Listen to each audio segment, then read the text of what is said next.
Dead men walking with so many zombies films released all the time. How do you make something original that can stand the test of time? 28 days later managed to achieve it with fast-moving zombies. Train to Busan did the same with its sense of dread and claustrophobic setting.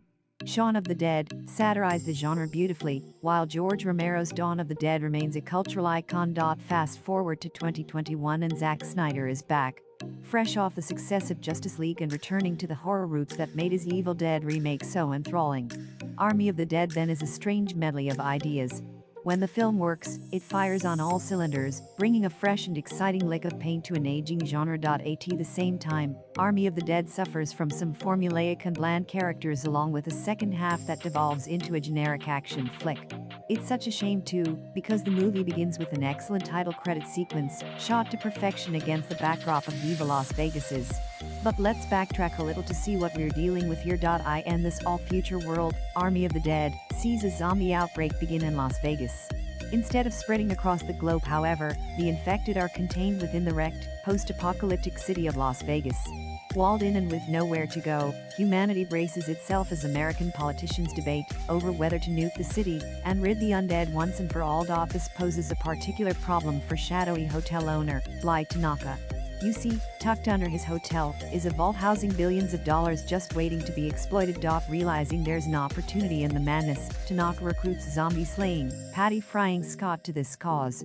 The film wastes absolutely no time assembling our vault dwellers for this mission, with Scott calling on the help of Van, Cruz, Lily, Dieter, and Scott's daughter Kate, to name a few.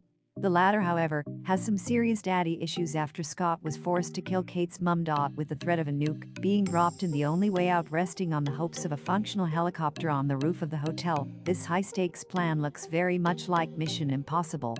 And it doesn't take long before things go from bad to worse. These ideas basically form the crux of the movie, with the one-liners and banter between characters actually quite endearing during the first hour.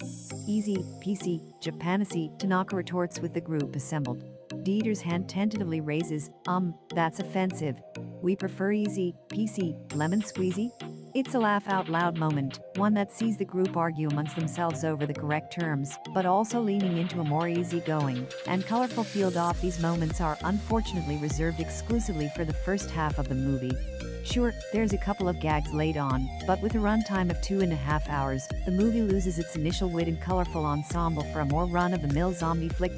There's nothing wrong with that, of course, but it does feel like a missed opportunity to lean into something closer to Shaun of the Dead rather than Resident Evil. The world building, however, is actually quite good. This movie essentially explores the idea of hierarchical zombies in a nod to Z Nation, but not quite to the same degree. Instead, Army of the Dead includes one very cool-looking zombie tiger. There are also echoes of cyborg zombies, but they're never really addressed. In fact, a lot of the exposition in this movie is reserved almost exclusively for the mission at hand and our characters' feelings. In true Snyder fashion, there's some pretty heavy-handed emotional moments here, but they all feel cheap and well-rehearsed, rather than genuinely adding to the story. That is ultimately the biggest problem with Army of the Dead. When the dust settles and the movie draws to an end, the conclusion essentially feels hollow and meaningless in the grand scheme of things. Characters are the bread and butter of movies like this, and the fact that not a single player is actually memorable is a bit of a problem. The arcs for each of these men and women are painfully orchestrated too, with most following the same usual pattern of a heroic sacrifice when their time on screen comes to an end. Having said all that, Army of the Dead is still a zombie flick. It's a movie about a group of survivors trying to outrun the relentless undead horde. No matter how you dress the film up, the adrenaline-soaked segments are still enthralling and very watchable. There's an element of guilty pleasure here, and the movie is definitely fun to watch. Despite the long runtime, there's never a moment where you feel bored, and Army of the Dead zips along at a surprisingly quick pace. After a strong first half, the second evolves into a simple and formulaic thriller that never quite lives up to the originality it starts with. Still, if you're in the mood for a zombie flick, Army of the Dead definitely takes a good bite at the genre's best. Thanks for listening our review.